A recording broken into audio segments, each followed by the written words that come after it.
Hi, this is Justin from OSI Affiliate Software.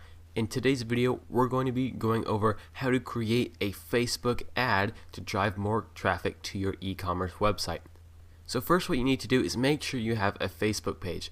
Now, I quickly set one up for standard sneakers, and as you can see, it's pretty empty right now, but that's all I need for now. You can of course add more information, but just for now, what we're going to do is go over here to this drop down arrow and click on create ads. So there's several options here, and we're going to use clicks to website. Now we're going to insert our URL. Okay, now that I put in my URL, it's going to scan it, and as you can see, it gives us a image to use. However, I don't really like that image, so I'm going to get rid of it and add my own. Okay, so I've put in my image, just a picture of a sneaker that I might be selling. This one's pretty standard, and as you can see, it's got a plain background so you can clearly see what I am showing. This image is very important because it will show up in your advertisement. Okay, so now that we've picked out our pictures, now what we need to do is select what page we want this to be for. So we're going to select our e-commerce store, and now we get to edit the headline and text. So for the headline, I'm going to put in something that will describe what I am trying to get people to check out. Okay, so I just typed in great selection of shoes. As you can see, you do have a limit for your headline. I actually only have one character left, but here is what it's going to look like down here. Now here for the text, we can change this as well. And basically we can give them more context as to what they will find whenever they click on our link. So as you can see, I am promoting this 50% off sale, and I'll even add the word sale right here just so they know that we do have a sale going on for all of our shoes at Standard Sneakers that are running shoes. So we've given them some context. Now here on call to action, I'm going to add the shop now call to action. It makes a whole lot of sense since people will be wanting to shop. So I'm going to add that button. You can of course change this depending on what your website is doing, but odds are you're using an e-commerce website, so shop now makes sense. Okay, so we can see what this looks like on a desktop in the newsfeed, but we can also see what it looks like in the mobile newsfeed, as well as what it looks like in the right column. So all that looks great. I'm going to keep it just how it is, and let's keep going. Now here at audience, this is actually very important. You need to define who your audience is. What you're looking for is something that is broad enough to where you have enough people to show the ad to, but specific enough to where the people that see the ad are actually interested in what you're selling. This is of course going to depend on what you're selling, but here on age, I'm looking for younger people, so we're going to go 18 to 35.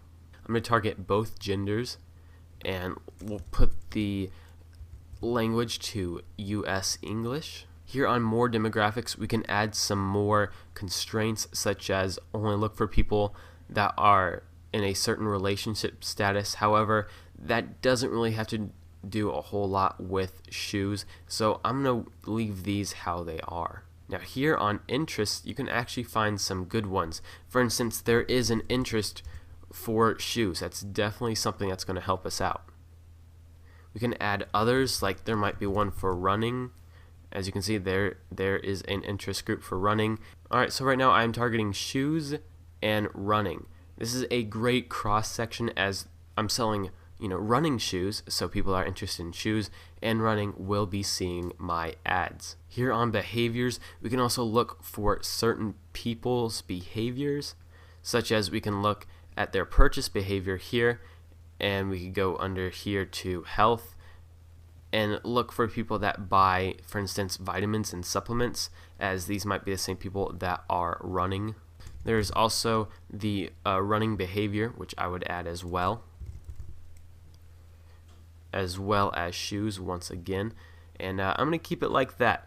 Up here we can see how our audience is looking. As you can see, we're right in the middle of broad and specific. Our potential reach is currently at 1.2 million people.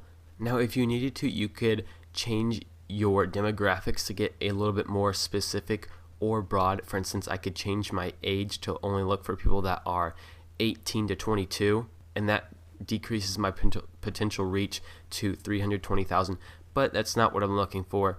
It's not going to help me out a whole lot. I like my reach how it is right now, so let's keep going. Okay, so here on account and campaign, we're going to keep this at US dollars, and this is my time zone, and we'll give this ad a name. We'll call it running shoes sale. And for our budget, we can change this to whatever your budget is. This is of course going to depend on what your budget looks like, how much you're willing to pay, but you can change this from lifetime budget to per day. Essentially, lifetime budget just means one price, and that might go away in 1 day or 1 year. You don't really know. So I'm going to keep this at $15 per day, and we can schedule this, but I want this to start immediately. Here you can either bid for clicks or impressions. If you bid for impressions, that means that you pay for every single time someone sees your ad. Now you're going to be paying a whole lot less per impression than per click, so this is really something that you could mess around with, but I want to just bid for clicks because I'm looking for people to click, not just to see my advertisement. Now here on pricing, I think it's important to try manually setting your cost per click. This is basically how much you're willing to pay for every person that clicks. So you could keep it at something that they suggest. They suggest 40 cents to 76 cents.